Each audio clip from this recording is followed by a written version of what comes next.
All right. Let's turn the noise down, ladies and gentlemen. That was Stalker from the Stellar Blade OST, one of several games that will be a topic today. It is so good to see so many of you in here already. I know the Lodge has been on a break, but today we are talking about how the entire games industry is changing. Can you feel the vibe shift? Can you feel the vibe shift? I feel it. The games industry is changing, in my opinion, in a lot of ways for the better. There are some ways that are definitely for the worse. So we are going to touch on the good, the bad, and the ugly when it comes to the games industry today. But I think that we are watching a metamorphosis in real time. And that's definitely what I want to talk about today. For those of you who keep up with the Lodge, as you know, recently purchased a house, been moving in, setting up furniture, building a new fence, screening in my deck, refinishing my 2-car garage, so one day it can become the new home of the Landy Lodge. There's so much I've been doing, and honestly, I've just had the attitude of rip the Band-Aid off, do it all immediately, so that I can get back to my normal routine of not just my everyday job, but doing this podcast more, streaming more, gaming more, and working on that unannounced project that I am very excited to talk more about one day, but we'll play close to the chest for now. But anyway, let's give some love to the early birds who are in here. I see we got Trousers, Vitrin, Lands the Master, Will I Am, who's been a member for 9 months, Nick, Seven Hearts, and Falcone over on the YouTube side of things, and I believe Theo Wayne, who's always willing to challenge me, is over on X. All right, let's see what everybody's chatting on. Theo Wayne says it's been downhill since PS2 to PS3 Switch. That's when DLC started and online BS was born. That most certainly is not the shining light of the gaming industry today. But I do think there are some signs on the horizon that it might be more consumer friendly down the road. Knuckles X30 just dropped in, says doing everything all at once is pricey, says Knuckles. You're not kidding, bro. You're not kidding. But dude, ladies and gentlemen, Knuckles X30, very, very close friend of mine, married one of my childhood friends who love them both dearly. They have a beautiful daughter. He's playing Kingdom Hearts for the first time and uploading it on his channel. Always great to get that sort of perspective. I know Kingdom Hearts fans like that, so shout out to you, Knuckles X30. Lands the Master says, y'all ain't ready for that, by the way. They ain't ready, Lands. They ain't ready. But yeah, Nux, it's been a crazy last couple of months since we moved in here, but I'm very happy to say that most of what I wanted to get done is done. And as I keep telling my wife, I can finally get my life back. That's been like my mantra as I'm doing all this work, is I just want my life back.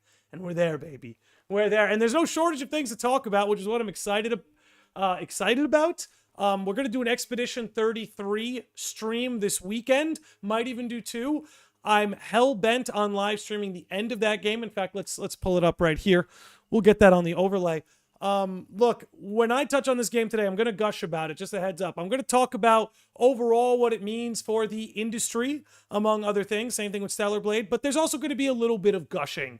Okay, I can't help myself. I'm a gamer. I love these games. I want to gush about them just as much as I want to talk about them. So if you're here for that, great. If not, sorry, you clicked the wrong YouTube video.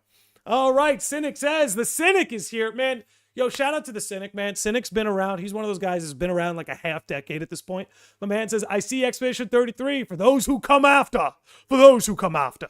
For all those who come after, Landy. It's true, Cynic. That, life and existence in a lot of ways is about leaving a legacy for those who come after, right? When you think about the things that have meaning in life, what gives remedy to guilt and death, legacy, and those who come after is what we do. Is this the Gustav appreciation stream? It's the whole, honestly, I'm telling you right now, the front 20-30 minutes, probably going to be an Expedition 33 appreciation and gushing stream. But we will be finishing it. One thing I did want to say for those of you who are tuning in and for those who watch after, I am going to be making a change on the channel. Those gaming live streams, I've just been leaving them up on members only.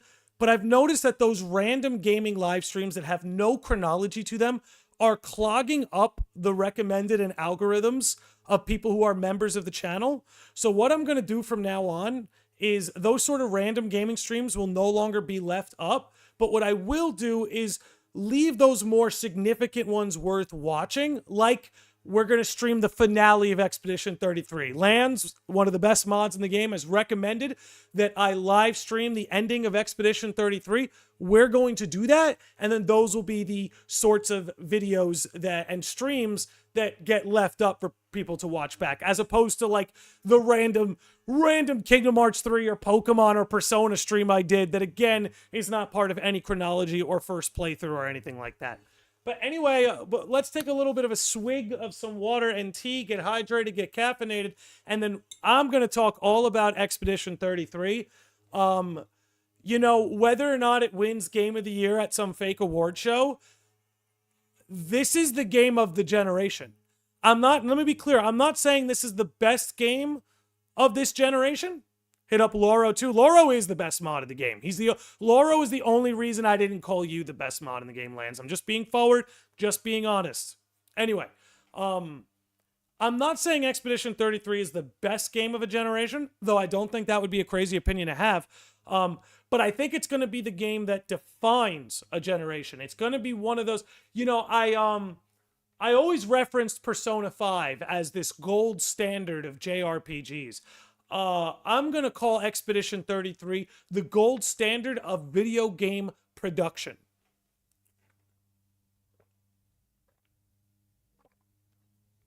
Start a VOD channel. I still put your Nuzlocke on in the background. The Nuzlocke will stay. See, the Nuzlocke have chronology, so the Nuzlocke can stay. I'm just talking about those random, have nothing to do with a first playthrough or a challenge run. Those got to go.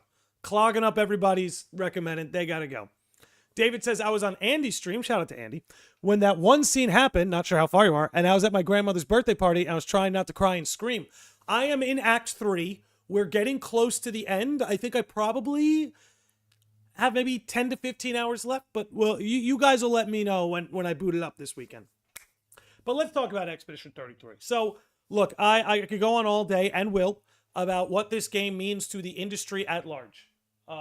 But I think to jump right into that and start talking about industry significance would do a disservice to how good of an actual gaming experience this is. How's my volume, by the way, guys? I'm going to turn myself up a little bit, but I think my volume's okay. But you guys let me know if you think I need to turn myself up or down or not. I may hop out if we get into spoilers. We're not going to do spoilers. Let me make that clear. Whether we're talking about Expedition 33 or Stellar Blade, or I'm hoping we can get to Donkey Kong later, though nobody can spoil that. But when it comes to games like Expedition 33 and Stellar Blade that are out, I'm not going to spoil anything. All you're going to see here are let me do it like this. All you're going to see here are trailers, and we're not going to talk about any like big story beats. You know, we're going to keep it spoiler free for the most part. Any spoiler thing that we talk about is something that'll happen in the first 5 hours of a game, if that. But anyway, to jump right into sort of what this game means to the industry at large, I think would be a disservice to, again, what an incredible game and entertainment experience this is. So I want to start talking first and foremost about the turn-based combat. So look, and this little tagline I'm about to say will speak for a lot of what we're discussing today. Look, a game made for everybody is a game made for nobody. And I think that's a mistake a lot of game developers have been making lately, is they're making tweaks to try and have whatever game they're making or developing appeal to an audience at large. And there's a time when it calls for that. And, you know, a Mario Kart is a good example of when it calls for that. But a turn-based RPG is a bad example of when it calls for that. Now, I'm not saying turn-based RPGs are niche per se, but they just don't have that general audience that first-person shooters or sports games or even MMOs you potentially could argue might have. But let's talk about the turn-based combat here. What I think Expedition 33 is a great example of is that within turn-based RPG is subgenres of that greater genre. So for instance, this is a turn-based RPG that is 100% reliant on your ability to dodge and parry. I will tell you right now, if you have aspirations for playing this game, you will not get through it unless you learn to dodge and parry timely. Now, when I say timely, that means there is a small window from which dodges and parries will be acceptable. And you, the player, have to time that out. By the way, guys, my neighbor's mowing his lawn. Let me know if you can hear him. If you can, I'm going to turn my mic down and just speak closer to the mic. But you guys let me know. But anyway, it's a game that is reliant on the player's timing mechanics. Now, for some people who love turn-based combat, that might sound like a nightmare. Right? Like maybe Octopath and Persona are more your speed. And that's great. This is what makes gaming such an exciting medium, is again, the way that genres have a way of fractionating themselves. So you have Persona and say Octopath, which rely more on the sort of chess move, let's call it, not that Expedition 33 doesn't have the same sort of strategizing, but games like Persona and and Octopath Traveler 2 are wholly reliant on the taking your time strategy, sort of playing the game like you would a chess match, right? Non-active, all thought, thinking, strategy, building, customizing, things of that sort. That's what those games primarily focus on. While Expedition 33 certainly factors that into its combat, but it finds a way to almost be a bit of an action hybrid that relies on your dodging and parrying. In a lot of ways, I actually see it as the inverse to FF7 Remake and Rebirth's classic mode, where it operates as a sort of action turn-based hybrid with one foot resting heavy on action. I see Expedition 33 as sort of the inverse of that, where it's sort of this turn-based action hybrid with one foot resting heavily on sort of the turn-based and strategy with the action mechanics thrown in. So again, this is not a game made for everybody. If you prefer your turn-based to be just think things through, have a sip of tea when it's your opponent's turn. Love green tea. Have a sip of tea when it's your opponent's turn, stuff like that. Expedition 33 is not going to work for you. This game is calling for your full attention at all times. Honestly, that is as true for the gameplay as it is for the story. Now, let me branch off into the story for a little bit. Now, let me branch off into the story for a little bit. We're going to come back to the gameplay. But there is something that Expedition 33, in my opinion, almost achieves, and I'd be willing to bet there are some of you out there who it does achieve. I don't know. I think, and this is something the Final Fantasy world does very well, is I think there's something really beautiful and unique to when a series pulls off, or story. Look, this could be in a book form, video game form, television show, anime, movie. Any medium can pull this off. But I think there's something. So, for an example, I think Final Fantasy is a great example of this. I think Lord of the Rings is a great example of this. I think Star Wars is a great example of this. I think a lot of comic universes and fantasy universes and novels are great examples of this. When you can create a fantasy world on the brink of catastrophe, but you make the gamer, reader, observer curious as to what it might be like to live there. Despite the fact the world might be on the brink of destruction, you ignite the imagination of your customer, let's say, and that customer could be a reader, gamer, watcher, to imagine what it would be like to live in that world. And despite the impending doom, you would risk it to experience that finite beauty that world has to offer. Expedition 33 almost pulls that off for me. It's a little bit doom and gloom, too doom and gloom to find that sweet middle ground, but it's something that comes very close for me, and I'm willing to bet for some of you out there it hits that exact spot. I think series that pull that off are incredibly special. Stories that pull that off are incredibly special. Anybody can write a Pokemon where there's not really too much of an impending apocalypse falling upon you, right? In the Pokemon games, very rarely is that the case. It's more focused on you and your individual accolade, and, you have your antagonists, your Team Rockets, your Team Plasmas, but you don't get to that sort of Final Fantasy level of apocalypse, right? So anyone can create a Pokemon world or an Animal Crossing world and make people imagine what it's like to live there. Anyone can create a sort of apocalyptic world that's on the brink of destruction that makes people not want to live there. But games like Expedition 33 that can thread that line, thread that needle, and you could capture both the curiosity of, man, part of me would really love to live there, and man, this world is on the brink of destruction. Very tough to pull off. But now let me talk about the story just a little bit more as its whole. Again, not going to get any spoilers here. It's a brilliant story. It is a brilliant story that is beautifully written, wonderfully voice acted. Honestly, I would be shocked if these voice actors didn't clean up at any of the fake award shows. Awards are fake. The recognition is real. But again, that sort of delivery was incredible. Now, I think what's so cool about the story is that if you wanted to beeline it through this game, you can, and I'm willing to bet a lot of the story would make sense to you. You'd be able to follow. But the beautiful thing about the way this game is crafted with its story is the story beckons you to explore the gameplay.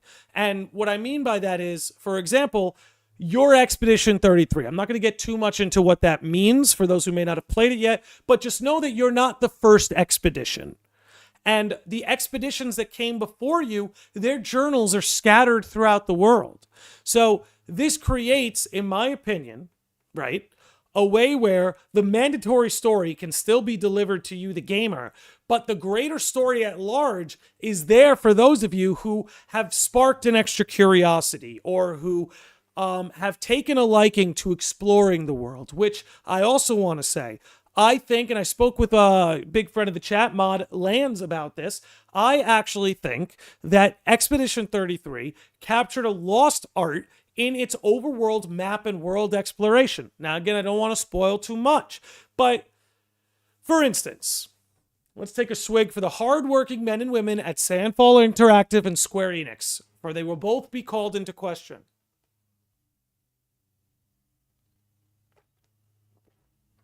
Now, let's discuss this.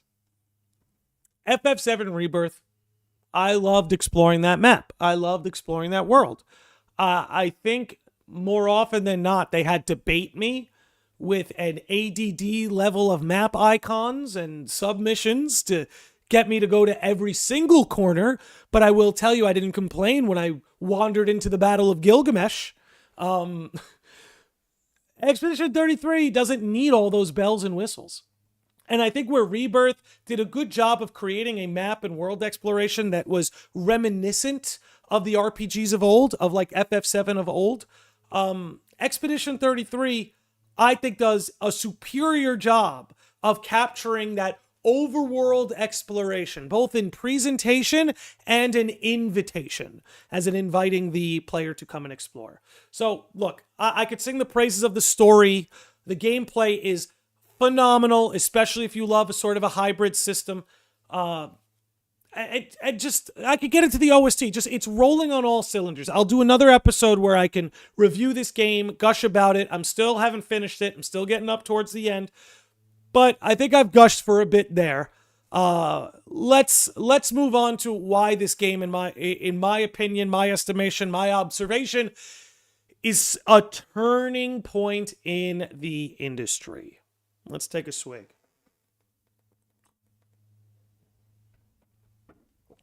Let's do a swig. And while we're at it, okay. Vevictos is here. I've been playing Expedition 33 on Game Pass. It's so much fun. In Act 2 right now. Buddy, you're in for a good time. That's all I got to say to you, Ve. You are in for a good time. But speaking of which, all right. Now let's talk about why this has changed gaming forever. I honestly believe, for the reasons we're about to go over, that every single, and you know what, let's get serious. Every single video game company in the world, especially AAA level developers, if they haven't already, are sitting in a room right now, or maybe a few weeks ago, or maybe they've got a meeting on their calendars in this upcoming month, to ask a very valuable question. And you know what? Actually, I'm going to pull up a visual representation because I think that actually helps make my point. Sandfall Interactive delivered a AAA level game, both in style, substance, presentation, in motion, in gameplay, in graphics. They delivered a full-blown AAA level game with a budget of approximately and allegedly $5 million, with a team of 33 people. Now, again, little asterisk with those 33 people, there was some outsourcing and stuff like that. But overall, you're looking at a studio of 33 people chilling in France that for $5 million delivered a state-of-the-art AAA experience that is the highest rated game of 2025 on Metacritic and has sold over 3 million copies. Not only that, because the game was made with such a healthy budget, they could sell the game for $50. So you know what? I'm gonna do a little bit of math here. Let's pull up a calculator. They spent $5 million, right? Allegedly, approximately. Let's divide that by the $50 that the game costs. In order for them to break even, and I'm going to be generous with this actually, in order for them to break even, considering fees, platform fees, tax, sales tax, and stuff like that, in order for them to break even on this game, they had to sell approximately 200,000 copies. Approximately, allegedly. Okay? If they spent $5 million, then $50 game, 100,000 copies, they break even. Let's just double it to be safe, so when it comes to fees and taxes. 200,000 copies, and they break even. That means everything over 200,000 is all gravy. So when they say they sold 3 million copies, that means 2.8 million of those copies is all profit, all gravy. Now, the reason why that's good is because that leads to more jobs in the gaming industry, less layoffs. Everybody who worked on this game has a very secure job right now. I'm sure raises are called in. Shift Up. What Shift Up is all about this, we'll talk about it when we get to Stellar Blade after this. But sticking with here, that is a very healthy game industry. That is a very healthy business model, as opposed to what we're seeing now. Again, this channel loves Square Enix, right? We love Square Enix here, okay? We're not hating. But when Square Enix is selling 3, 4, 5 million copies and saying this failed to meet expectations, well, we understand why. Now, I don't have the exact numbers, but I'd be willing to bet that the latest Final Fantasy entries, both Rebirth and FF16, probably cost them about $100 million plus in their budget. $100 million plus. Okay? Now, let's just do a little math. Okay? Rough math, okay? Wasn't my best subject. But if you spent $100 million, let's divide that by the $70 the game cost at launch.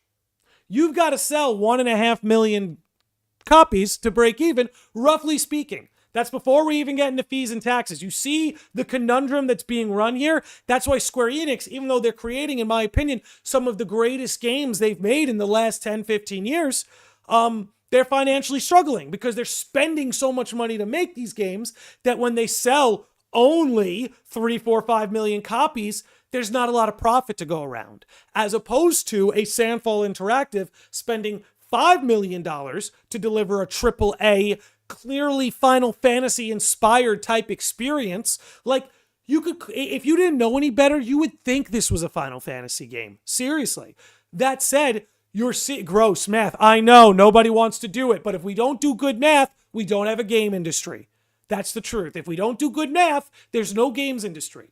So again, it's very frustrating when those of us who have played Rebirth and FF16 and think it's this amazing experience, which it is, and then we see it sold 3, 4, 5 million copies, and then we hear Square Enix go, oh, that's below expectations. And then we see their financials, and they're in the red on console software. And the only way they're making money is MMOs and mobile games.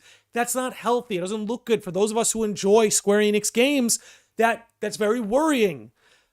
Now, if you're a fan of Sandfall Interactive, you ain't got nothing to worry about. You know what I mean?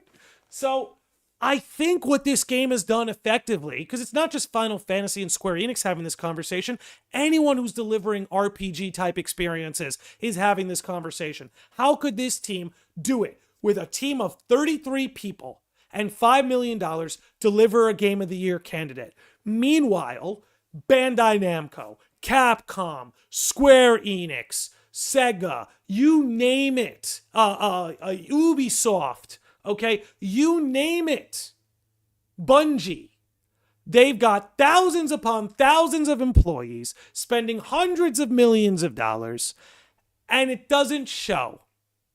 It doesn't show. So I think there's a very important conversation being had about all of the bloat in the gaming industry. Now, for those of you who watch Morning Quest, it will be coming back in the month of July, by the way. For those of you who watch Morning Quest, you know that bloat in the gaming industry was something we talked about for a very long time. Expedition 33 is an example of what you get when all that pork has been gutted out of the frickin' development. And all the money is spent responsibly on the developers, on the product, on the marketing, and you don't have to you don't have to get into Hollywood blockbuster level budgets.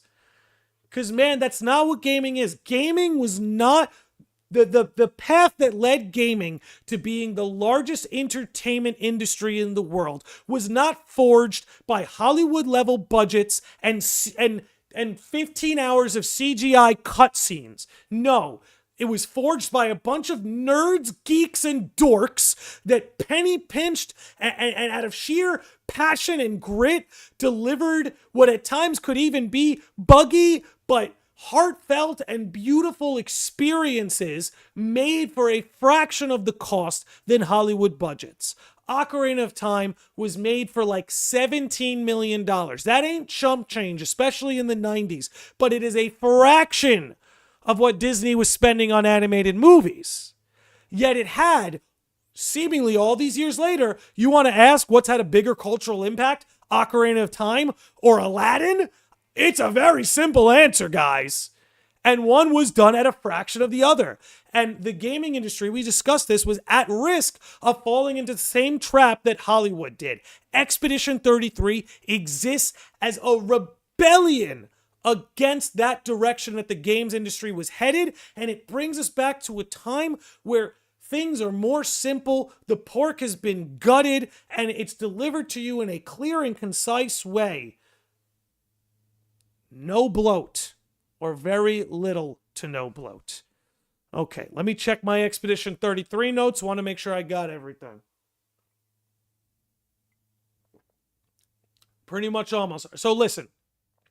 It was built in Unreal Engine 5, which proves that tools are democratizing, allowing high-end game development to become more readily available to your average everyday person.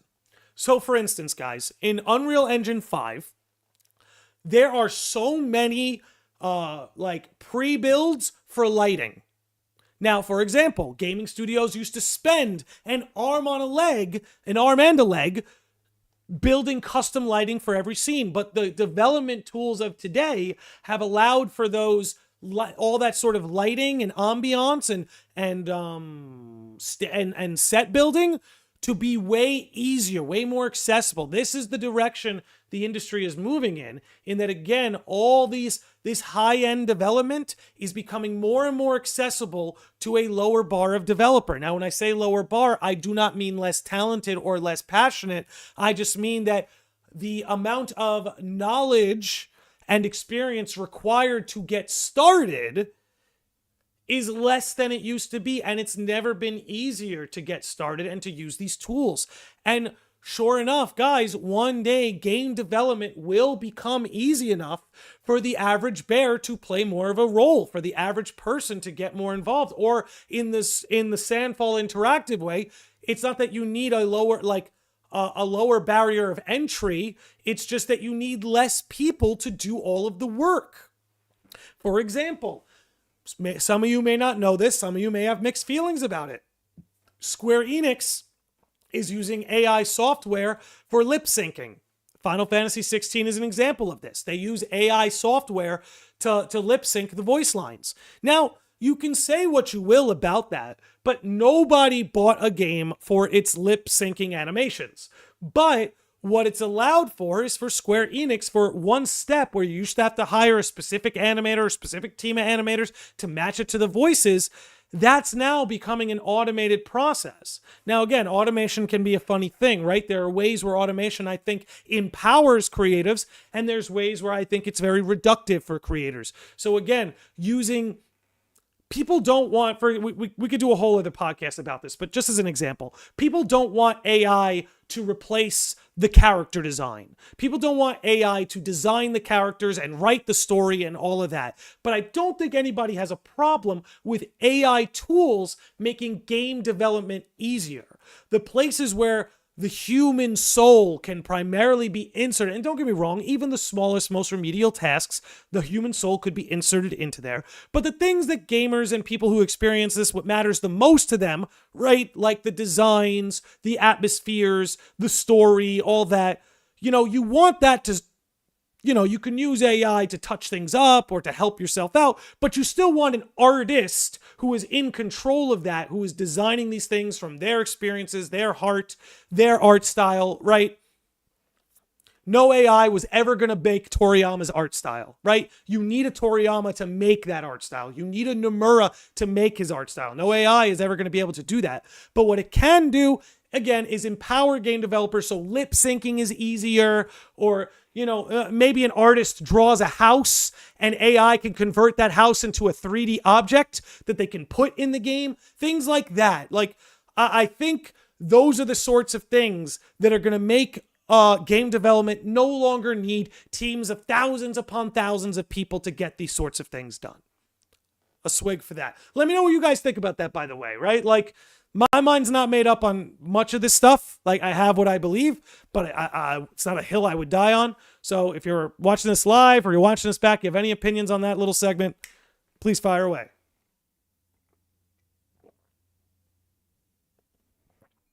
For those who come after. Okay.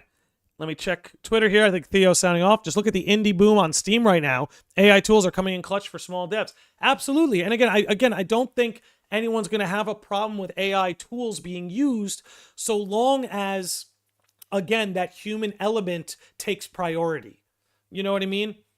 I will not mind if an artist comes along, draws a building, whether on an iPad or on paper or whatever it is, they draw a building and use an AI tool to make that building into a model that can be used in a game. Like, stuff like that is not going to bother me. The market will ultimately decide when this stuff happens, but that sort of stuff's not going to bother me.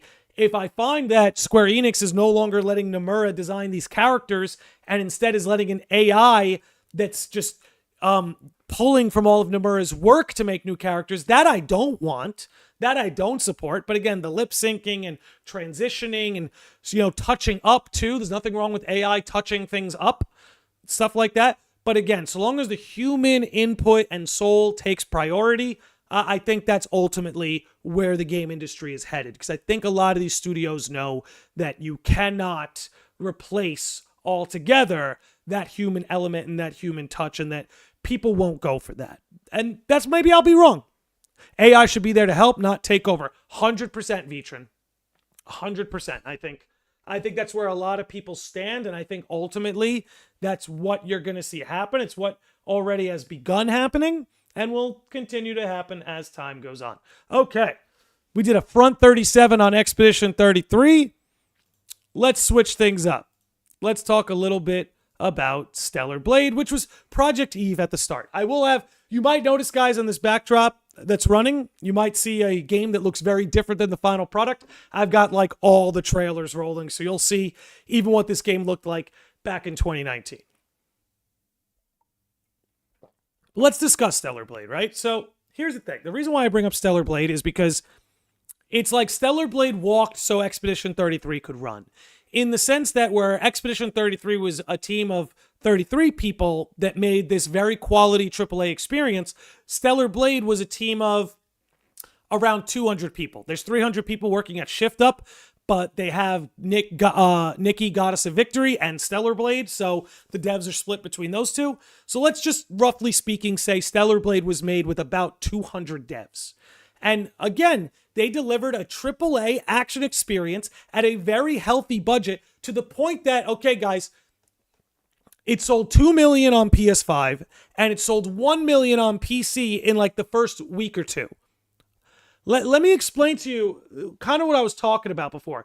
This is another game that did not break the bank and did not spend $100 million to develop this game. It was a game that was made with a very healthy budget and has sold 3 million copies. Now, hear me out, guys. At 3 million copies sold, Stellar Blade has made the Shift Up CEO one of the richest men in all of South Korea. That's what a healthy budget can do. Now, before anybody says anything which may or may not be valid, keep in mind that Shift Up has been very gratuitously rewarding their developers for Stellar Blade's success. Last year, gifted them all PS5 Pros. This year, gifting them all Nintendo Switch 2s. And on top of that, they have expanded their team and are hiring. I believe that all the developers on the team got a bonus. So this is what I'm saying about a healthy game industry and why it's nothing to scoff at. I know math can be boring. I know numbers can be annoying.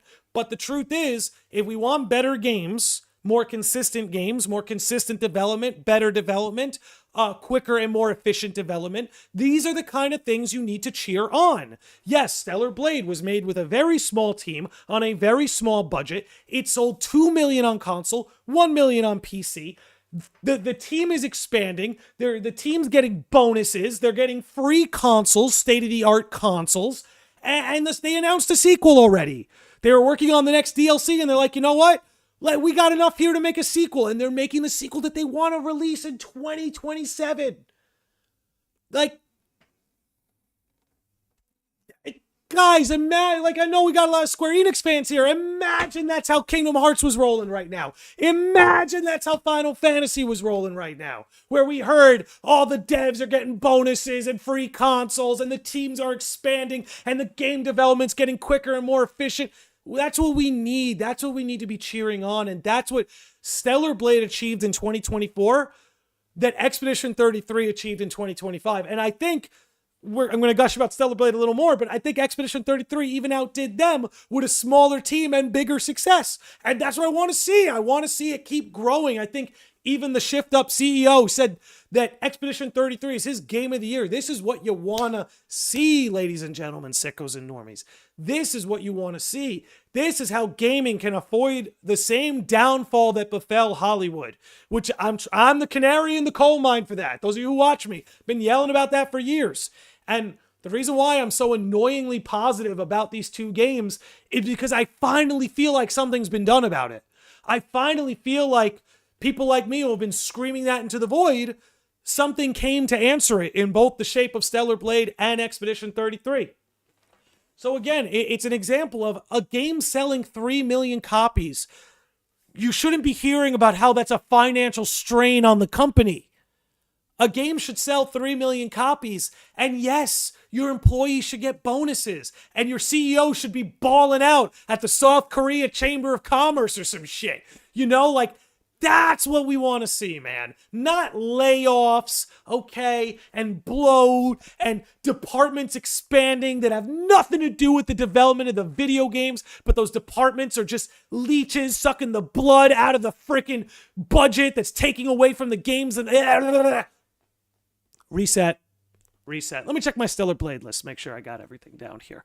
I think this is going to get into the, one second. Okay, this is going to be a great transition into the Switch 2. But first, let's talk about the fact that this game has mastered the console to PC pipeline. So when I say this is the future of gaming and gaming is changing, I think this Stellar Blade approach is exactly what I think you're going to see a lot of other companies emulate. I think you're seeing a lot of companies try this debut on console, then drop on PC sort of pipeline, but I don't think any of them, I think Stellar Blade did it right, and it shows. They sold 2 million on console over the course of a year, and they sold 1 million on PC in the course of a weekend. Now, there's a lot of reasons for that. But ultimately speaking, I think for one is when that game dropped on console, we all knew from day one it was coming to PC. There were no questions asked. You knew when that game dropped on console that no matter what, it was coming to PC in one way or the other. By the way, shout out to Luz, who said it was her birthday in the chat earlier. Shout out to you, Luz. Happy birthday. But again, as far as Stellar Blade goes, I think I lost my train of thought. No, that pipeline from console to PC, you knew from day one it was happening. You knew from day one that it was happening. I think the other thing Stellar Blade did well is that there was consistent DLC with the Nier DLC, the Nikki Goddess of Victory DLC. So they were very smart to keep themselves in the cultural zeitgeist during that 1-year window from console to PC. So no matter what, Stellar Blade stayed in the headlines for a year because they very strategically dropped their DLC after the base game launched. And, there were some patches to fix the combat and a couple bugs and things like that. So I think between their release and always having the intent to be on PC, having steady DLC that was not $40 a pop. We're talking like it was $10 DLCs. Steady DLCs to keep people engaged and happy. And then boom, hit them on PC, clean cut 1 year later. A little bit more than a year. I think it was like 14 months. But it was very clean. It was very crisp and it was rolled out beautifully. And I think, for example, Final Fantasy 16 debuted on PC and did okay, but it didn't do Stellar Blade numbers. It didn't do Stellar Blade numbers. Speaking of which, we need to talk about those Stellar Blade numbers and why it's an example of things are changing. The PC version of Stellar Blade is Sony's biggest single player launch on Steam ever. I believe they topped out at like 190,000 people playing at once. It was the biggest console to PC port launch of all time. Again, this coming from a studio that is a fraction of the size of the big players. This coming from a studio that this was their first AAA game. They only have 2. They've got Nikki Goddess of Victory. This is their first console level game. And look at what they're achieving. This is what you want. There's no excuse, guys. Tell me, why couldn't Kingdom Hearts pull this off? Why couldn't Final Fantasy pull this off? Why couldn't a lot of other big studios pull this off? Right? There's something really cool and interesting going on here. I'll say it again. There's something really cool and interesting going on here. And what doesn't get enough credit, what does not get enough credit is these are brand new IPs. This is what we've been asking for. Brand new IPs that are absolutely crushing it up against IPs that have been around since we were kids. To me, that's exciting stuff, and it's the sign of a much healthier game industry than the game industry of 5 years ago. Seriously, in my opinion, I think it's a clear sign of that. Let's keep this moving. So, another thing. You want to know what having a healthy budget does for a studio, does for gaming? Shift Up massively upgraded its 3D scanning setup. This is all for motion control, like it's like that. Between this and Expedition 33, it is changing up the game industry. Both these games, I'm telling you, any CFO worth his salt will be sitting down their board of administrators and going, why do we need 1,000 people to make this game? Why do we need $100 million to make this game? They made that game with a fraction of the people and a fraction of the cost, and it's outselling our games. Well, maybe not outselling, but it's outperforming our games. So again, you look at that. That is like a Hollywood level setup. The next game is going to be insane. And a story that does not get talked about enough. A story, in my opinion, that does not get talked about enough. Give me 1 second. I'm going to have to edit this. Get this back on. Oop, wrong way. 1 second, guys. I don't know why that's... Oh, I'm pressing the wrong button. There we go. Here's a story I don't see enough people talk about, but that's why I do this, right? Because we're going to talk about it. So Sony lifts Stellar Blade PC region lock on Steam and Epic Game Store after release of demo. So long story short, this was a game that was region locked out of a lot of different countries for reasons we're not going to get into. We only have so much time.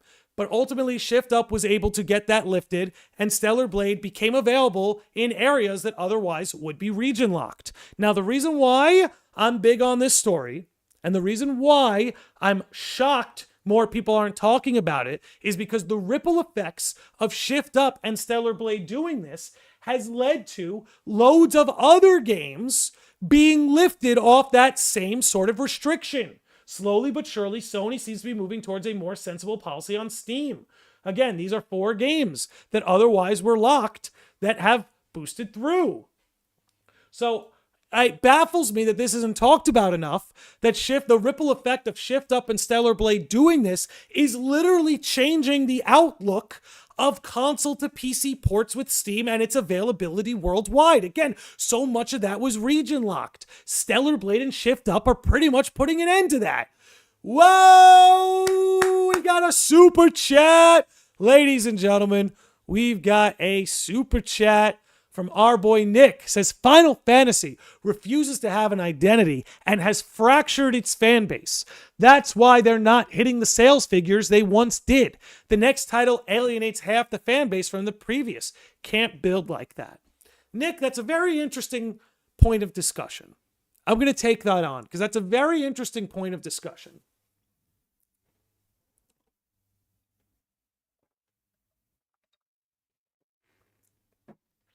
And I've got to be honest with you. I think there's truth to it. I think what's tough, right, is the wrench in your argument. The only wrench in your argument would be Final Fantasy XIV, because that's arguably the most successful Final Fantasy of all time. But it is a game that launched 15 years ago and has had 15 years to build its audience and make its audience happy. But to your point, you know, a large fraction of that audience are not Final Fantasy fans. They're MMO fans. Or they're people who felt that World of Warcraft wasn't giving them proper bang for their buck, so they migrated over to Final Fantasy. Or perhaps they were RuneScape players who migrated over to Final Fantasy. So that does, I will say, paint to your point a little bit. But I think Final Fantasy XIV is an example of them sticking to something and watching it build over time. It's also an MMO, different beast, 100%. That's why I'm sort of putting an asterisk on it. And that maybe we can keep our energy more focused on, honestly, post-Final Fantasy 15. Because Final Fantasy 15 sold unbelievably well. But it was from the good faith established by Nomura and the Versus 13 hype. And I think the reason why FF15, while in my opinion a very good game and a good story, I wouldn't put it in my top 5. I probably wouldn't even put it in my top 10 Final Fantasies. But it is a very good Final Fantasy game. And I think the reason why it got so much backlash is because people went into it expecting the sort of identity that Tetsuya Nomura brings to the table, and they didn't get it. They got somebody else's vision, somebody else's flavor. And it hurt the series because people said, well, if I can't show up for that, what am I going to show up for? And I think you are right. I think it's weird, right? Because, you know, Final Fantasy did do well when its identity was relatively fluid. Like you look at the PS1 era. I think what's happened is the game, like kind of what you're getting into, is the gameplay has been mixed up too much. And ultimately, I think what they have to do is commit to Rebirth system. I think the system they created in Final Fantasy VII Rebirth, that should be what Final Fantasy does from now on. And look, Final Fantasy is no stranger to subtitles, spin-offs, outside games. There's other ways we can go back to traditional turn-based. You know what I mean? There's other ways we can go back to traditional turn-based. But I do... Ooh, let's get that out of the way. I do believe that Final Fantasy should stick to Rebirth's model as its identity from now on. Right now, you want to play a Final Fantasy game, you know what you're going to get. You're going to get an action game with turn-based and RPG-like strategies where you'll be able to cycle between several different fighters within every single battle. And with those different fighters will come a new moveset, a new class, and there's so many ways we can experiment with this. Like imagine a Final Fantasy where the class of warrior isn't as locked in as FF7 Rebirth, right? I absolutely love Rebirth. My favorite combat system of all time. But all those characters are pretty locked into what their classes are, right? But imagine and there's some room for variance, right? You can turn Tifa into a healer and stuff like that. But imagine a Final Fantasy that uses the Rebirth system, but gives the player more autonomy, you know? So I'm with you, Nick. I think you make a great point about Final Fantasy and its identity, but I do think they have a unique opportunity where they've tapped into something great. And I think if they were smart, they would make it its identity moving forward. But hey, what do I know? Knuckles says, Kingdom Hearts is too poignant here, and I'm too new to the franchise to comment on KH4, but Half-Life 3 will never be able to live up to expectations if Valve ever actually releases it. Yeah, you know, Kingdom Hearts 3 had that problem. Now, I'm an avid Kingdom Hearts 3 supremacist, especially once you play Remind. I think Kingdom Hearts 3 Remind is the peak of Kingdom Hearts, both story, action, gameplay, all of it. But there was no way Kingdom Hearts 3 was ever going to live up to expectations. There was just no way. Lived up to mine, but there was no way it ever was going to. But let's get back into the thick of it here. Okay. But yeah, so again, you have a game like Stellar Blade that's literally changing the industry, where games are now less likely to be region locked. Like, game budgets are probably going to get reined in and be spent more wisely and accountably. Teams are going to get smaller. Indies can thrive. Like, again, this is for all intents and purposes, guys, and maybe somebody out there disagrees with me, but Stellar Blade is, in my opinion, an indie game.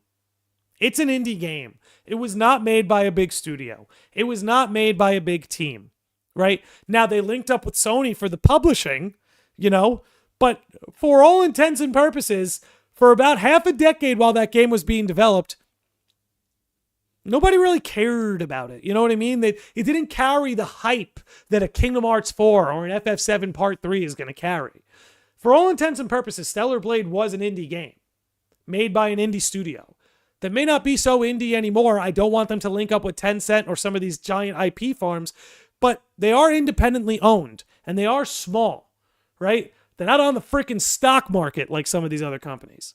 So this small studio indie game changed Steam and region locks forever, called into question large budgets and large teams, and in my opinion, delivered a wonderfully incredible action combat game. And look, man, I don't even... Let me check this, because I'm ready to transition. I'm ready to transition into the Switch 2 and our next talking points. Look, let's talk about the elephant in the room when it comes to Stellar Blade. And we've talked about it at length in other podcast episodes and Morning Quest episodes, and I'm not going to give a lot of time to it here because I don't think it's real. There is an imaginary controversy surrounding Stellar Blade, the controversy being that the protagonist is really pretty, and some people feel that she's over-sexualized, even though in her standard outfit, 90% of her body is covered. And this is why I call it a fake controversy, because they're calling it the Gooner game, they're calling it the porn game, and when I say they, I mean games journalists who don't really care about the industry, because it's ironic to me that they're going to call Stellar Blade a porn game, even though it has 0 sex scenes, even though Cyberpunk's got sex scenes, The Witcher's got sex scenes, Dragon Age has got sex scenes, the old God of War games have sex scenes, Grand Theft Auto's got sex scenes, but none of those are going to get called a porn game. Stellar Blade's got 0 sex scenes, but for some reason, journalists are going to label it the porn game. Isn't this game M? Yes, and it is rated M. It is rated M. And I find it very odd, and it's going to lead into our next conversation, which will be about modding. Who doesn't like an attractive protagonist kicking ass? That's what I'm saying. Did nobody watch Kill Bill? Like, Kill Bill were some of my favorite movies growing up, and that's kind of the vibe I get from this, is like, fuck yeah. Badass Uma Thurman kicking ass, badass Eve kicking ass. And I get to feel it. So it's like, the idea that what they created here is in any way controversial is so stupid. It's not worth the oxygen I'm breathing or the carbon dioxide coming out of my mouth. Whoo, baby. All right. But let's talk about the next elephant in the room, and one of the reasons why this game did so well on PC, and that's the modding community. The modding community. I still haven't watched Kill Bill. You should watch Kill Bill. It's so good. Again, I love Tarantino movies, so maybe I'm biased, but it's so good. But the modding community. Now, what I'm going to say might be a little controversial. But I don't give a shit. If you own something, you have the right to modify it, right? If I own this glass, which I do, I own this glass, I have the right to modify it. I can write my name on it. I can paint on it. Wouldn't recommend it. Hell, I can shatter it and call it modern art and submit it to the MoMA. But I own this glass, so I can modify it the way I want as a sign of ownership. I own my house, so I can modify it the way I want. Put things on the walls. Knock down a wall if I want. Right? I own it, so I can modify it. I could keep going and going and going. People own their phone cases, so they modify their phone cases. If you own something, a sign of ownership is that you have the right to modify it. That's as true for a car as it is a house, as it is a phone, as it is a desk, as it is a glass, as it is a book, as it is a shirt, right? If I want to rip this up and make it a tank top, I have every right to. I own it. So if you own something, you have the right to modify it. That is something that Stellar Blade understands, but Nintendo does not. And that's a very important thing moving forward in the game industry. And we're going to start touching on things. I've talked a lot about the good, but we're going to start getting into the ugly. But before we get into the ugly, we're going to do a little sprinkle of silver lining here, that Stellar Blade is an example of a company encouraging the modders of all kinds. Now, marketing is very important, guys. And, you know, I work with Square Enix. There are people who work for Square Enix that follow me on Twitter, so maybe some of them will hear this. There is a huge difference, right? So let's be honest, right? Let's call into question Tifa and Eve. Now, when it comes to PC mods, there have been a lot of risque mods made for both Tifa and Eve. Now, what's the difference here that I'm about to bring in? Why is Stellar... What's the difference here? Shift Up plays it smart. Now, what do they say? They say, hey guys, remember to mod the gameplay too. Go off, mod all the outfits you want, mod all the risque stuff you want, but we want to see some gameplay mods. That's what we at Shift Up are most excited to see. And boom, what have you done? You've encouraged the people making the mods they want to make, and you've challenged your fan base of modders to make some cool gameplay stuff. As opposed to Square Enix, who's going to, for some reason, go on interviews and say, don't make Tifa nude mods, don't make those risque mods. What are you doing? What are you doing? People bought your game, they own their game, they have the right to put Tifa in a hazmat suit or to put her in nothing. They own it, they can modify it the way they want. Don't shame them for making the shit they want. Instead, encourage what you want to see. Look, you can feel a type of way about nude mods or risque mods. I'm not saying that. You can feel a type of way about it and not like it. But instead of like shaming that part of your audience, instead encourage what you want to see. Like Shift Up saying, hey, go make the mods you want to make, but we want to see some gameplay mods out of you guys. I just want to say, from a marketing approach and from interacting with your audience and fan base, I think Square Enix can learn a thing or two from Shift Up. I really do. You know what I mean? Give me 1 second here. Let me get this pulled back up. Firaxis did that for XCOM, and the group that created the Long War mod ended up getting hired by the company for XCOM 2. Knuckles, exactly. That's why, dude, I think that's what Shift Up's going to do. I think Shift Up, and this is what can make the gaming industry so cool, is kind of what Knuckles laid out, that Shift Up might be saying, hey guys, let's see what you could do with gameplay. And if somebody makes something really slick, they'll probably get a job. Which, again, that sort of interaction you could have with your audience, to me, is just so cool. So amazing. But speaking more about modding, I do think that's something that should be encouraged by these developers. Encourage people to make mods. Encourage people to modify the things that you're selling them. Encourage the fact that they own it and can do what they want with it. That's what ownership is, you know? But let's now, again, I have sung the praises of Stellar Blade and its effects. I've sung the praises of Expedition 33 and the effects. We're going to talk about the not so good. We're going to talk about the not so good. Let's pull it up. Let's pull it up. We're going to talk about... Oh, there's Raven. She's plenty good. Not morally, but aesthetically. Okay, let's fix this up here. Pull it down to there. Boom, boom, boom. Here we go, guys. So, to nobody... Hey, what's up, Josh Z? Just finished Expedition 33. Good for you, dude. I'm not there yet. No spoilers. I'm not there yet. We're going to finish it soon, but I'm excited. But hey, to nobody's surprise, third-party games have struggled to sell on Nintendo Switch 2 at launch, with one publisher claiming that its game has sold below our lowest estimates. I tried to warn them. What can I say? I tried to warn them.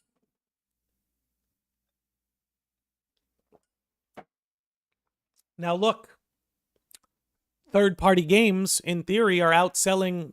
Third-party games on Switch 2 are, in theory, outselling third-party games on Switch 1. But the level of which third-party games are accessible at this stage in the Switch 2's life cycle cannot be compared to the Switch 1. It cannot. The Street Fighter 6s and Sonic Shadow Generations and Yakuzas and Cyberpunks were not available on the Switch 1 at launch. Switch 2 has a much bigger third-party library, so the fact that it technically is selling more doesn't surprise me. But it does surprise them. That's why they're saying it has sold below their lowest estimates. Now again, we tried to warn them. You guys see this? You could see my gray hairs. I'm getting old, guys. I'm 33 now. I'm getting gamaged. Anyway, dang, it's crazy that it's Sega and Capcom saying that. Yeah, it's not even Square Enix saying it. We tried to warn them. Nobody wants your stupid fucking key cards. Pardon my French, Sandfall. But nobody wants your stupid fucking key cards. If somebody wants to not have a physical copy, they'll just buy the digital copy from the store, the e-store. They're not going to go to the physical store to buy a fake physical thing. Like, in what planet did you think this was a good idea? Like, I'm not crazy, right? Like, I'm not anti-digital copy, but I feel like the people who like to buy a digital product will buy it digitally. If they're going to the physical store, they probably want something physical in exchange for their money. Right? Now, I felt a type of way about this. And I'll pull it up here. As I said to them, because you aren't selling a game, you're selling a license. A license to a game that will likely run inferior on your console compared to the competition. At $80, by the way. You've reduced your third-party support to glorified rentals. I wish you well. Now look, guys, I'm not going to sit here. I'm not anti-Switch 2. I want to make this clear, by the way. I am not anti-Switch 2. I'm not saying boycott the Switch 2 because they have these stupid key cards. No. I plan on getting a Switch 2 one day. And I plan on buying a physical copy of Donkey Kong Bonanza because it looks goddamn awesome.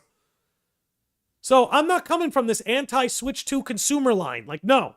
I'm anti that shit. I'm anti-key card. Don't waste your money on that crap. If you want to buy a digital game, buy it digitally. But if you want a physical game, buy physical. Don't buy this in-between nonsense. Don't look at this in-between nonsense. Either buy the digital thing from the digital store or buy the physical thing from the physical store. Like, this weird in-between makes no sense to me. I don't know why they ever did it. I know it saves the publisher money because they don't have to make the little cartridge. But you know what? Maybe instead of cutting costs on the little freaking cartridge, you could cut costs on the bloat that we discussed that Stellar Blade and Expedition 33 didn't seem to have a problem with. Expedition 33 did not seem to have a problem with selling me a physical copy at $50 with the physical game in the case. That didn't seem to be a problem. But for some reason, I have to believe that Sega and Capcom couldn't sell me this game at a profitable margin without putting it on a fake key card for $80, $70, $60, whatever they're calling it. Whatever they're calling it. Who wants an empty jacket? I don't. And again, look, people can buy what they want to buy. I'm not anti-digital copy. This is just stupid. And it's funny, right? It's funny because so many people have always said when I talk about this, they always say, and this is a point I try to make. And again, guys, I know, look, I hate math. I hate numbers. It wasn't my best subject in school. I was always a history and an English guy, not so much math and science. Meanwhile, I ended up working in IT. I don't know how that works. Anyway, I woke up one day and I was just there. Anyway. Crap. Completely lost my train of thought because I was too busy making a dumb joke. Oh, got it. Math. So, I get a lot when I talk about physical copies, owning the physical game, buying physical media. So many people say, yeah, but physical media is only 20 to 30% of the market. The majority of stuff is bought digitally. Buying physically is the way of the past. It's going to get phased out. It's only 20, 25, 30% of the market. All of you watching right now, all of you in chat live, all of you who watch this back, let me ask you something. If I took away 20 to 30% of your paycheck, how you doing? How you doing? If I took away 20 to 30% of your income, how you doing? Doing good? I'll tell you right now, if I lost 20 to 30% of my income right now, wouldn't be good. Wouldn't be good. Would not be good. So the idea that these corporations can just cast off that measly 20% of their customer base is ludicrous. Do people realize that? Do people realize that? Like, you can't just shave off 20% of your revenue that comes from physical media. You'd have to be absolutely crushing right now, which I don't think Sandfall is, and Shift Up is, but you'd have to be absolutely crushing right now to say, yeah, I could lose 20 to 30% of my company's revenue. Like who? I'd be 20 to 30% pissed. Yeah, exactly. And 70% hot gas. Like, dude. Like, that's why I just never understood that line of questioning. Like, look, I don't ever think we'll get back to where physical games are 51% of the market. I don't think we get back there. I think most people, look, most people really don't care about the long-term ownership. Most people would prefer to have the convenience of not needing to switch the disc. Like, seriously, most people, and good for them. They have every right to want what they want and to have the market provide what they want. But I do think forever, at least 10 to 20% of people, and I do think you'll see this tip up, right? You've seen it with vinyl sales, right? You've seen it with Blu-ray sales, and a lot of physical media is starting to go up. But ultimately speaking, I think you're always going to have 10 to 20 to 30 to 40% of people, somewhere in between 10 to 40, it'll fluctuate over the years, who are always going to prefer to buy physical. They're always going to prefer to buy physical, right? Look, it doesn't keep you from buying digital. I still bought Marvel Rivals. There's no real physical way to own it, so I bought it digitally. But if I have the option of physical, I'll always take it. Or, for example, like when Square Enix sends me a free game, they send it to me digitally, and if I really like it, I buy a physical copy and keep it sealed as like a little, thing for the bookcase, little trophy, little fun thing. But yeah, so long as physical purchases are 5, 10, 15, 20, 25, 30% of sales, physical games aren't going anywhere. And no company can afford for physical games to go anywhere. And companies like Nintendo know this, and that's why they're trying to normalize this nonsense. Because what they want to do is phase out physical, because then they can cut their overhead. And there are people like me saying, how about fuck you? That's not the overhead you're going to cut. Why don't you call Sandfall and figure out how to sell a physical game for $50 and make a killing? Okay? The fact I like to own a physical copy of the game is not the bloat that the video game industry needs to cut. Okay? I ain't the bloat that needs to be cut. So, that's just my feeling on all of that when it comes to physical media. I'm not happy with Nintendo trying to phase it out, but I am happy to vote with my wallet. And when I do eventually get my Switch 2, all I will be purchasing will be physical copies. I will never buy one of these weird keycard things. I look forward to the day I go live to you sickos and normies and say, guys, the keycard games are dead. The keycard games are dead. I do believe that will happen. I don't see this lasting. I don't see this doing well. I don't see publishers seeing it as lucrative to build these or create these for the Switch 2. And frankly, and here's the other problem the Switch 2 is going to have, right? So for instance, right, when I get my Switch 2 and they bring FF7 Remake to the Switch 2, the only way I even consider getting FF7 Remake on the Switch 2 is if there's a physical copy of it. I am not going to purchase a digital copy of the worst version of the game. You guys follow me? FF7 Remake is coming to Switch 2. That's very exciting. I encourage people to purchase it. Especially people who haven't played it yet. Nintendo gamers who haven't played it yet. I encourage the purchase of FF7 Remake.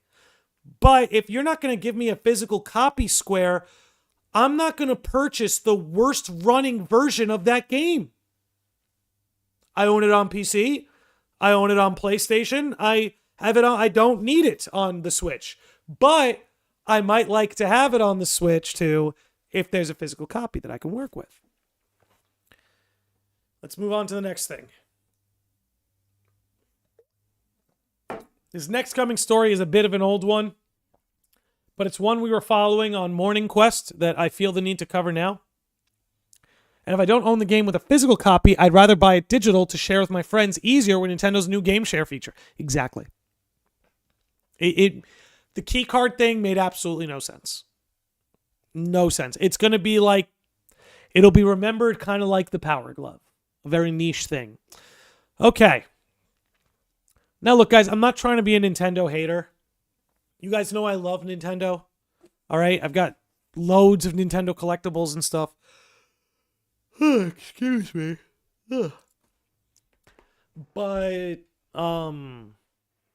this sucks. Now, I'm not saying you have to like Palworld. I want to make that clear. I have not played Palworld. I have no opinion on it. Okay?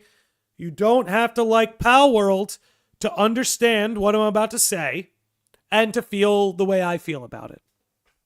So, Too Long Didn't Read. Essentially, Nintendo struck Palworld with copyright claims, but not copyrights for the designs of the Pals compared to the Pokemon. Instead, they hit them with copyright claims for game mechanics, like throwing a ball as a trap to trap a creature, or riding on the back of a Pokemon or Pal. They're copywriting game mechanics, and this should be resisted by all corners of the gaming world. This is, I don't know what else to say other than this is nonsense. And it has done nothing but assure the fact that I am going to give Palworld a shot. That's my response to this lawsuit. Is, okay, I guess I'm going to give Palworld a shot.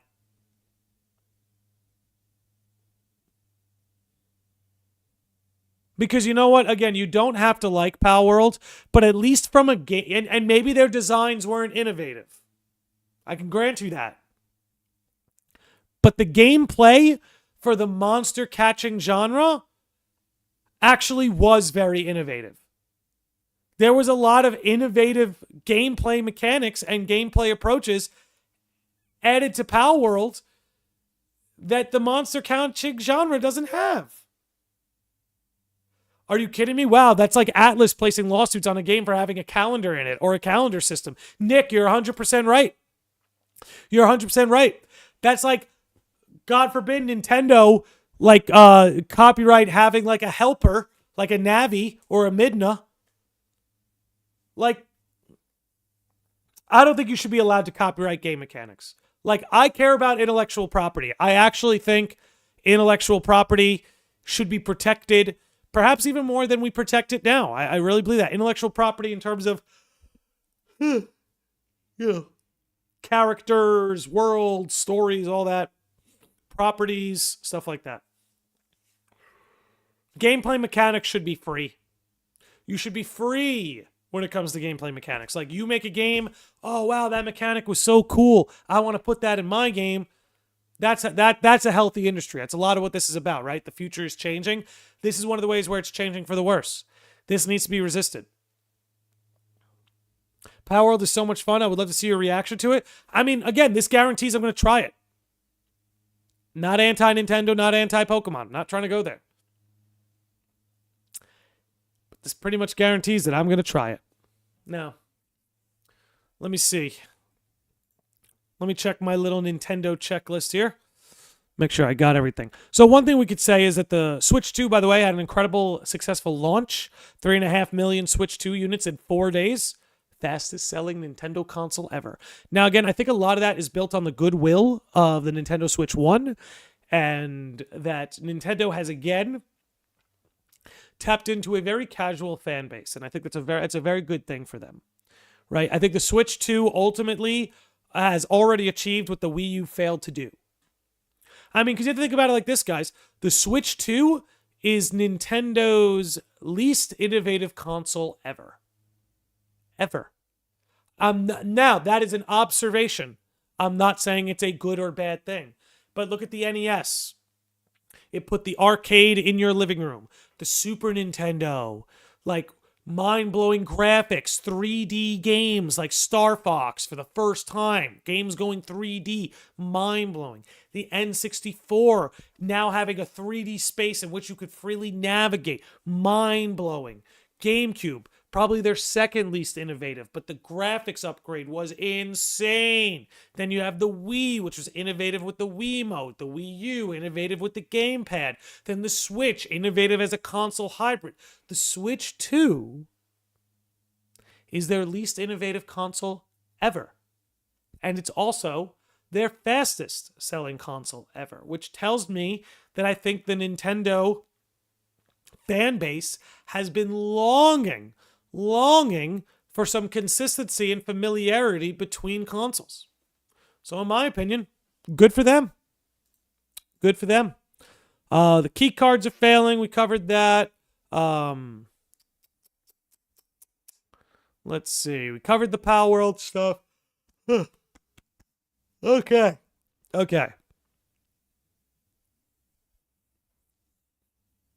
Let me see here. Okay, right here. Here's what we have to talk about. Which we've talked about on other episodes, and we've talked about it on other there we go. And we've talked about it on other live streams. But guys, I want to tell you why physical ownership is so important. And honestly, in order to do that, hello Eve, I'm going to play some music. In order to do that, let's pull it back. I need to go get something from my my big gaming room. Let me go grab it, and we'll be right back.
And we are back. Okay.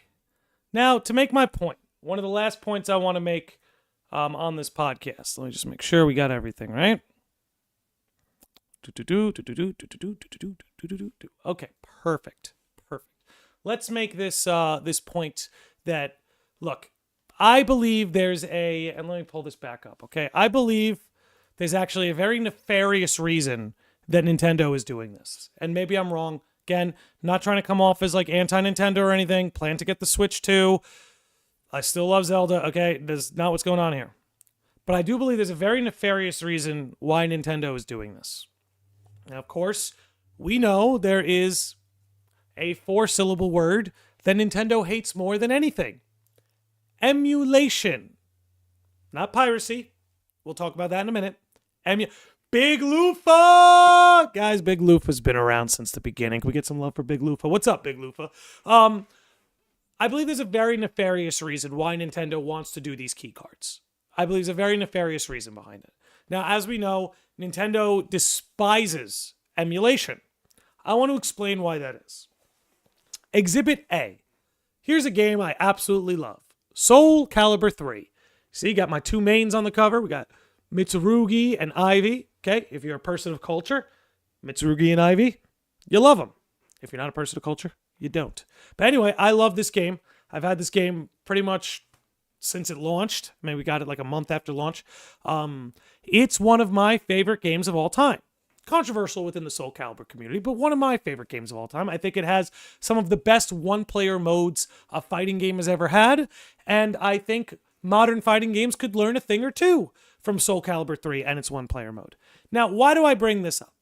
Because this game is not available on modern consoles. There's no way for me to play this on my PlayStation. There's no way for me to play this on a Switch 2. There's no way for me to play this on Xbox. This is simply a game that I cannot access. And I can't buy it from Namco or Bandai Namco. However, because I own this game physically, it gives me the legal gray area that I need, that I can emulate it on my PC anytime I want, okay?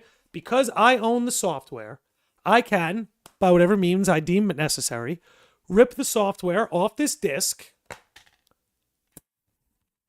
Oh my God, it came with a demo disc. It came with a demo disc. My Lord, how things have changed. Anyway, it's empty because it's in my PS2 as we speak. But if I want to play this game, I either have to boot up my old PS2 or I can rip the software out of the disc and play it on my PC or get it by other means. But because I own it physically, guys, because I physically own this software, I am entitled to put that software on my PC and by other means. Remember what we were talking about before? Because when you own something, you have the right to modify it. So, because I physically own this, even though it's not available on modern consoles, I have the legal right to emulate it on my PC, or less charitably, the legal gray area to do so. Let me be clear, this is not legal advice, and anything I'm talking about pretty much only deals with the laws in the United States of America. So just want to be clear about that. Not legal advice. I'm not a lawyer.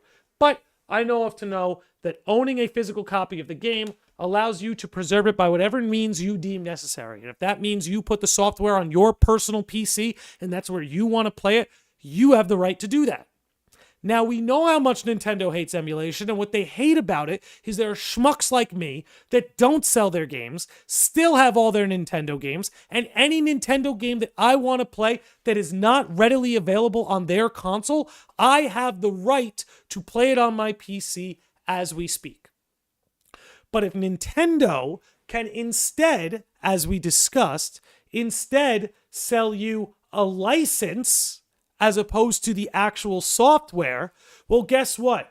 You having these key cards will not give you the legal gray area or the legal right to put those games on your computer and emulate them. Now, again, who's watching, right? You could emulate any game you want. But I will say this. because piracy is different. Emulating and piracy are not the same thing. I think Nintendo sees them as the same thing, but they're not the same thing. Emulation would be, I own this game on PlayStation 2.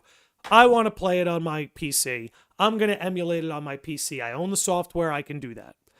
If I didn't own Soul Calibur 3 and decided to just emulate it on my PC to play it, that's technically piracy. Now, here's the thing about piracy, and maybe you guys disagree. We're going to have an open dialogue about this, whether you're watching it back or you're watching it now. The thing about piracy is, look, man, if Sony and Bandai Namco are not giving me the opportunity to purchase this game, then piracy isn't stealing it. If this isn't on the PlayStation Store for your average Joe to purchase and play, then them pirating it online isn't really stealing. You follow me? So it's incumbent on these companies to make the games available for purchase. Otherwise, you can't really get mad at people for pirating it. Like maybe I'm wrong. I'm willing to have my mind changed on that. But that's the way I see it. And then again, when it comes to these key cards that they're clearly trying to push, you're just not going to have that same legal gray area. You know what I'm saying? And you're not going to actually own it. And that goes into what we were talking about before, how ownership gives you the right to modify. Well, if they're just selling you a license, you have therefore given up your right to modify, because now it's a license. It's like when you lease a car. You can lease the car from Toyota. You don't have the right to put all these crazy customizations on it because you don't really like own it. You're paying them a license to drive it for a predetermined amount of time. As opposed to if you own your vehicle, then yeah, you can soup it up with everything you want. Put a spoiler on it. Give it a new paint job. Give it a decal. It's yours. But what Nintendo essentially is trying to do is convert all this physical ownership into digital licensing. This way, it gives them the legal high ground to shut down emulators, emulations, and piracy. And again, I am not advocating for piracy. If a game is readily available for purchase, I don't think you should pirate it. If, like, Stellar Blade is readily available for purchase, I don't think it's right to pirate it. I think you should purchase the game so the people who work so hard on it can reap the benefits and the fruits of their labor. That's my opinion, okay? Won't judge you if you think differently. But if a game is not available for purchase from the developer and the publisher, then it's not piracy to download it. It's just not. Make it available for purchase and people will purchase it. If you put this on the PlayStation Store, I will purchase it. But until you do, I'm going to emulate it. Now, again, that's the exact thing that Nintendo's trying to box out. Big Lufa dropped 5 gifted subs on the chat. Big Lufa, our first super chat in Landy Lodge history. I will never forget that. That Big Lufa has our first super chat in Landy Lodge history. Here they come all these years later with the same SpongeBob looking through the window profile picture, dropping 5 gifted memberships on us. Lots of love to you, Big Lufa. Shout out to Lu Shu Fu, Ro Nader, Key Bro, Tivi Tai, and D Tench, longtime sage, with your gifted memberships. Thank you, buddy. I really, really do appreciate that. But that's Nintendo's play here. That's the play. They want to put an end to emulation. They want to put an end to mods. They want to put an end to piracy. They want to put an end to all of that. And look, I can extend the olive branch about piracy. I can, right? Just like it's not right to steal from your local store. It's not right to steal from developers who develop games. But Nintendo, if you don't want people to pirate your stuff and you want to have the legal high ground, I'm sorry. You have to make those games available for purchase. You have to make those games available, right? Like, sorry, if I can't purchase the GameCube game from you, what am I supposed to do?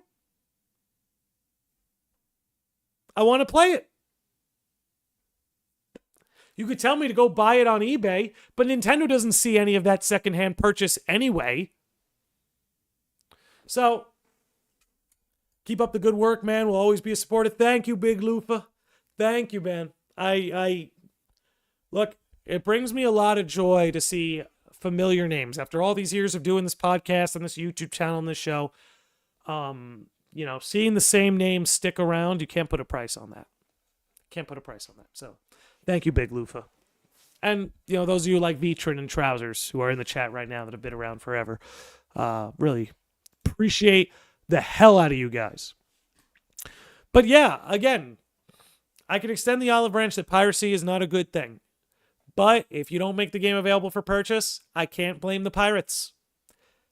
As for modding, as for emulation, I'm sorry. If somebody purchased and owned the software, they have the right to emulate it. They have the right to modify it. Again, that's what Nintendo seeks to box out. Mo Chocolate with the biddies. See you in 3 weeks. Yeah, buddy. See you in 3 weeks. See you in 3 weeks. What could he possibly? Oh, God, where did I put it? Oh, my God. Oh, there it is. What could he possibly be talking about? 3 weeks?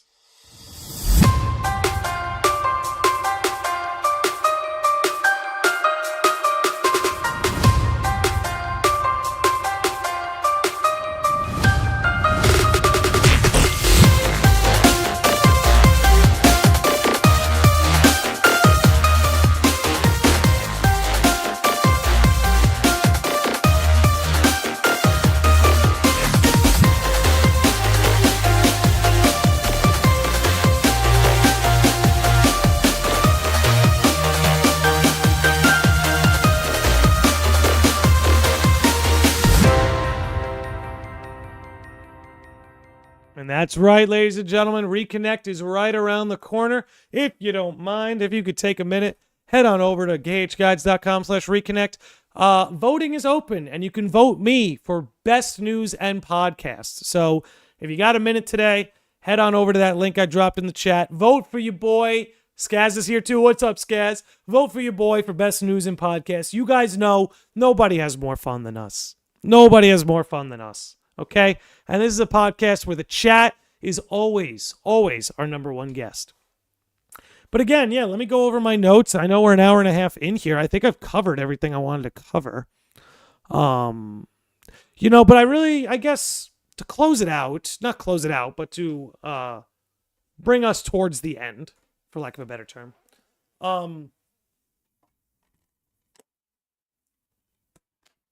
This right here, ladies and gentlemen, this is the future. You are looking at the future. I am not saying that these IPs are the future and that they will be around forever. No, they're one bad sequel away from being irrelevant. But these studios, these games, they have done things in a way that it's going to send ripples throughout this entire industry. Make no mistake about that. It's going to send ripples through the entire industry. And I think you're going to see gaming start to change. I think you're going to start to see smaller teams, healthier budgets. You're going to start to see new IPs, new studios. It's going to be, easier to get on the ground floor of gaming than it ever has been. So I think what you're seeing is Stellar Blade and Expedition 33. They've changed things forever. Forever. To the point that if you need further evidence, we could just bring this up, right? Square Enix announces 3-year plan to reboot and awaken the company. And we've gone over this article on another episode. But guys, if you don't think this is a direct result of Stellar Blade and Expedition 33, I don't know what to tell you. Now, again, not even just those games specifically, right? These are just the games that appeal to me where this is an example. But Balatro is an example of this too. Pow World is an example of this too, right? There's a lot of other games. What's it called? Split Fiction. There's a lot of other games that are examples of this too. Stellar Blade and Expedition 33 are just the ones that have hit me personally. But if you don't think what Square Enix is doing here isn't a direct result of the way these indies and small studios have been thriving, I don't know what to tell you. Because it is. There's just no way around it. They want to have a slimmer, healthier studio with healthier budgets, okay? And healthier margins. But again, these two here have changed the market, have changed the industry forever. And I think it's a brilliant thing. I actually, guys, do you remember the days? I know we have a lot of Kingdom Hearts fans here. Do you remember the days where using the Kingdom shader engine and those PS2 graphics, we used to get so many games, bop, bop, bop, bop, bop. Like maybe they weren't numbered titles, but you know, you got so many like subtitles and spin-offs and secondary games because they were able to reuse those assets. The development was constructed in such a smart and concise way that allowed for game development that was just a whole lot more fluent. You know, Square Enix was able to reinvest a lot of those PS2 assets into the Nintendo 3DS that allowed for a quick turnaround time for Dream Drop Distance. Like, you know, the development world of gaming did used to be a lot healthier back in that era, but something happened in the last 10 years that has just made developing a game cost an arm and a leg and take forever because of certain factors. But because of what Stellar Blade and Expedition 33 have done, again, Stellar Blade's looking to put out the sequel in 2027. It was a 2024 game. It was their first AAA console game, 2024. They're looking for a 2027 release. We can get that world back where there's only a few years in between releases.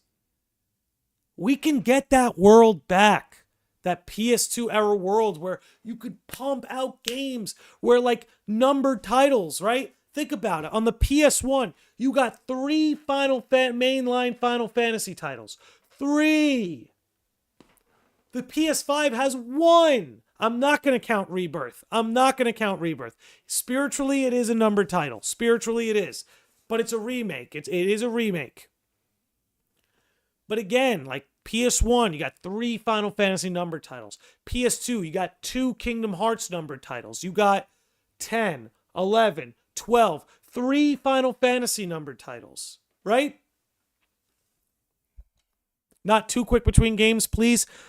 It depends, Nux. It depends. If development is efficient enough, why not? Like, how far can this go? Right? If development gets efficient enough, why not a game every 2 or 3 years? I think it can be done. I mean, look, there's only a 2-year gap between Kingdom Hearts 1 and Kingdom Hearts 2. And Kingdom Hearts 2 to this day is still seen as one of the greatest action games of all time. And it was made 2 years after the first. We can get that world back. I really believe it. I really believe we can get that world back. You know? And maybe when Square Enix talks about this reboot and creating a much more concise development structure and development cycle, maybe we can get that world back. Stellar Blade and Expedition 33, they make me believe we can get that world back. They make me believe that, you know what, when Square Enix sells 5 million copies, they can go, man, was that profitable? Man, was that a success? You know? I think we can get that world back. Give me 1 second here. Let me pull something up for our ending. KH4 will be a combination of KH2 and 3 gameplay-wise. I think so. I think it's going to take the best of what both titles did. Rebirth was made in 3 years. Rebirth is massive. It can't be done. Yeah, I actually agree. I think what the Creative Studio 1 is doing with the remake trilogy is a prime example of what the future could hold. Because they're reusing the assets from Remake, or at least building off of them, right? So I actually think they're a prime example of just that. I need Tactics so bad. Oh, I can't wait for Tactics. It's going to be so much fun. I also come at that from a sports game perspective. The same Madden comes out every year. Yeah, but we all know that comes from laziness. Again, Kingdom Hearts 2 is made 2 years after 1, and it was chef's kiss. I think we can get back there. That maybe KH4 comes out in 2026, 2027, but then bam, maybe KH5 comes out 2030, 2029, something like that. Who knows?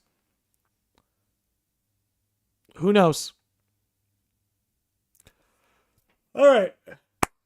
We're at an hour and 45 minutes, and I'm yawning. I think it's time we wrap this up. This was a beautiful episode. I had fun.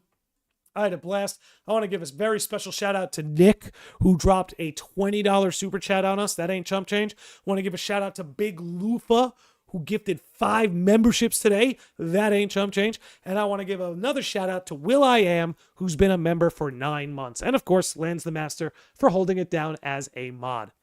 But anyway, we're going to wrap it up here, ladies and gentlemen, but not without some beautiful music to see us out as well. Let me get this going. But anyway, you guys are awesome. Expedition 33 streams this weekend. Another podcast coming. I want to do an FF7 podcast, a Kingdom Hearts podcast, and Treehouse will be coming in for a podcast. Both Treehouse and I will be debating what is the better purchase, a PS5 or a Nintendo Switch 2. So again, FF7 podcast on the horizon. I've been promising that one for a while. I promise it's coming. Another Kingdom Hearts podcast on the way, and a debate podcast between Treehouse and I about PS5 and the Switch 2. And without further ado, I'll see you over the weekend for those Expedition 33 streams, and I will see all of you beautiful sickos and normies next time.